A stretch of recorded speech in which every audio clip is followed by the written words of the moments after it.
আবারও জাতীয় সংসদ নির্বাচনের পরিষ্কার রোডম্যাপের দাবি জানিয়েছে বিএনপি। দলটির কেন্দ্রীয় নেতারা বলছেন, সংস্কার প্রস্তাব নিয়ে আলাপ আলোচনা চলবে, আর পর্যালোচনা শেষে কমিশনে মতামত জানাবে বিএনপি। তবে দেশের সংকট সমাধানে খুব দ্রুত নির্বাচনের দিকে যেতে হবে। রাজধানীতে আলাদা ইফতার মাহফিলে যোগ দিয়ে তারা অভিযোগ করেছেন, কৃত্রিমভাবে দেশকে অস্থিতিশীল করার চেষ্টা চলছে। আরও জানাচ্ছেন শফিকুল হক। পবিত্র রমজান মাসের শুরু থেকেই ইফতার কেন্দ্রিক কর্মসূচি পালন করছে রাজনৈতিক দলগুলো। এরই ধারাবাহিকতায় বিভিন্ন রাজনীতিবিদদের সম্মানে রাজধানীর মালিবাগের একটি রেস্তোরাঁয় গণ অধিকার পরিষদের এই ইফতার মাহফিল, যেখানে বিভিন্ন বিষয়ের পাশাপাশি সংকট সমাধানে দ্রুত নির্বাচনের প্রত্যাশা জানান নেতারা।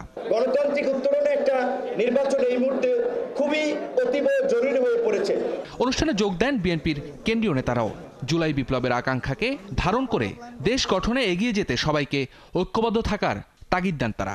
আলোচনায় আসে জাতীয় নির্বাচনের রোডম্যাপ প্রসঙ্গ। এই সংস্কার, আলাপ আলোচনা, প্রস্তাব গ্রহণ করা এগুলো চলতে থাকবে, কিন্তু আমাদেরকে জাতীয় সংসদ নির্বাচনের জন্য একটি সিদ্ধান্ত নিতে হবে।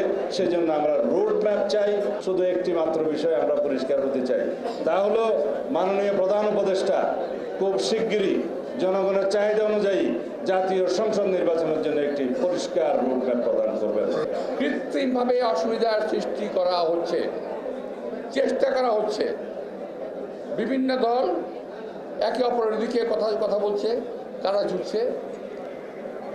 এই জিনিসটা ঠিক না। তাহলে 5 তারিখের যে আমাদের আন্দোলন, আমাদের বিজয়, এটা নিঃশেষ হয়ে যাবে। কিন্তু এর আগে শান্তিনগর ইউনিট বিএনপির ইফতার মাহফিলে অংশ নেন বিএনপির স্থায়ী কমিটির সদস্য মির্জা আব্বাস। দলের নেতাকর্মীদের সতর্ক থাকার পাশাপাশি যারা বিএনপির বিরুদ্ধে অপপ্রচার চালাচ্ছে তাদের হুঁশিয়ারও করেন তিনি। এই দলকে টোকা দিয়ে ফেলে দেওয়ার চিন্তা ভাবনা কেউ দয়া করে করবেন না। অনেকে ভাবছেন, যা ভাবছেন করে ফেলবেন না। বিএনপিকে